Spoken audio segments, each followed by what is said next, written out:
ഇന്നത്തെ ദിവസം അനുഗ്രഹപ്രദമാകാൻ ഒരു ചെറിയ ചിന്ത നിങ്ങളുമായി പങ്കുവയ്ക്കട്ടെ. നമുക്കെല്ലാവർക്കും അറിയാവുന്ന പത്രോസ് എന്ന് പറയുന്ന ദൈവത്തിൻ്റെ മനുഷ്യൻ രാത്രി മുഴുവനും അധ്വാനിച്ചു. ഒന്നും കിട്ടാതിരിക്കുന്ന സാഹചര്യത്തിൽ യേശു കർത്താവ് പറയുകയാണ്, നീ ആഴത്തിൽ വലയിറക്കുക. കർത്താവിൻ്റെ വാക്കനുസരിച്ച പത്രോസ് ആഴത്തിൽ വലയിറക്കി. ഒരു പെരിയ മീൻകൂട്ടം അദ്ദേഹത്തിന് ലഭ്യമായി. എന്നാൽ അതിൻ്റെ അടുത്ത വാക്കുകൾ നിങ്ങൾ വചനത്തിൽ പരിശോധിക്കുമ്പോൾ അവിടെയൊന്നും പത്രോസ് ആഹ്ലാദ പ്രകടനങ്ങൾ നടത്തിയതായി കാണുന്നില്ല. എന്നാൽ പത്രോസ് പറഞ്ഞ മറുപടി വളരെ ശ്രദ്ധേയമാണ്. അയ്യോ പാപിയായ മനുഷ്യൻ.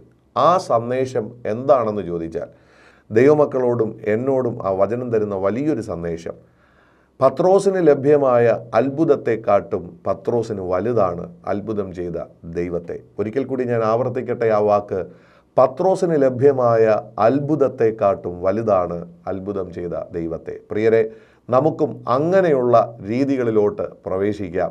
അത്ഭുതത്തിന് വേണ്ടി മാത്രം ദൈവത്തെ ആരാധിക്കുന്നവരായിട്ടല്ല, നന്മകൾക്ക് വേണ്ടി മാത്രം യേശുവിനെ ആരാധിക്കുന്നവരായിട്ടല്ല, എന്നാൽ നന്മകൾ ചെയ്യുന്ന, അത്ഭുതം ചെയ്യുന്ന ദൈവത്തെ നമുക്ക് ആരാധിക്കാം.